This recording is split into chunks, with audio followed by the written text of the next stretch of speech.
ओशो के प्रवचनों की एक बोध कथा है जो कि उसमें बताया गया कि प्रार्थना किसे कहते हैं, प्रार्थना कैसे की जाए तो सफल है। प्रार्थना तो प्रार्थना ही है।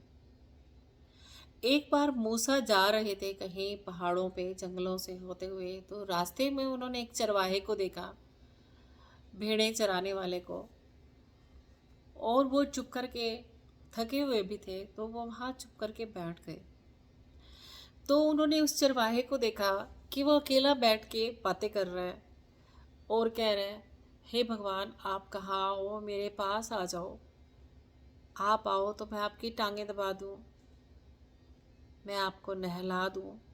आपको कोई नहलाता भी है या नहीं, आप आओगे तो मैं आपको बहुत अच्छे से आपकी मालिश करूँगा, आपको नहलाऊँगा। आपको जो मुझे खाना बनाना आता है मैं आपको वो खिलाऊँगा। अगर आपके सिर गंदा है तो मैं उसको धोऊँगा। मैं आपका बहुत ध्यान रखूँगा। मैं आपको अपनी भेड़ों का दूध भी पिलाऊँगा। आप मेरे पास आओ, मैं आपके सिर में से सफाई कर दूँगा। मैं आपके पैरों को दबा दूँगा।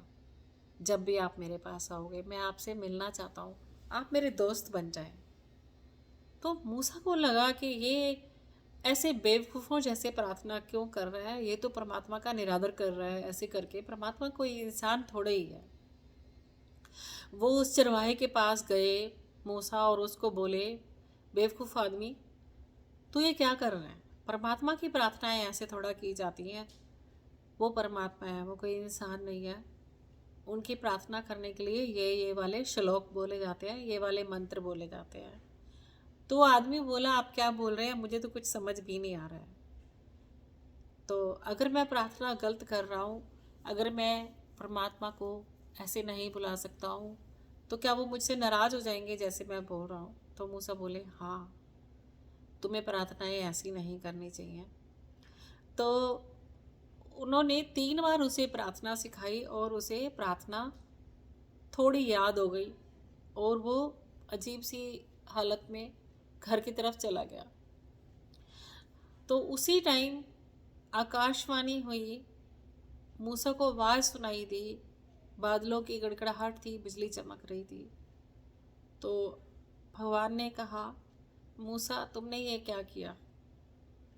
तुमने तो मेरे उस प्यारे से मनुष्य का, उस प्यारे से भक्त का, मेरे उस चाहने वाले का तुमने दिल तोड़ दिया।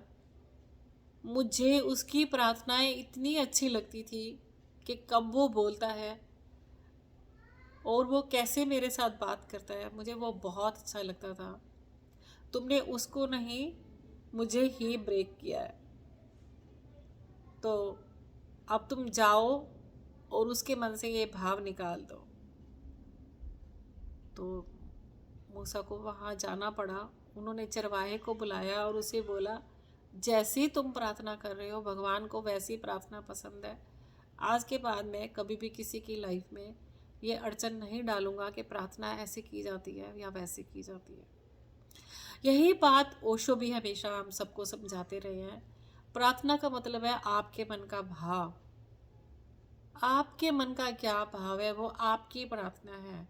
ना कि आपने कुरान पढ़ लिया या आपने बाइबल पढ़ लिया या भगवत गीता पढ़ ली, जो भी आपकी बुक्स हैं परमात्मा की, उनसे हमें बहुत कुछ सीखने को मिलता है, परंतु वो हमारी प्रार्थनाएं नहीं है।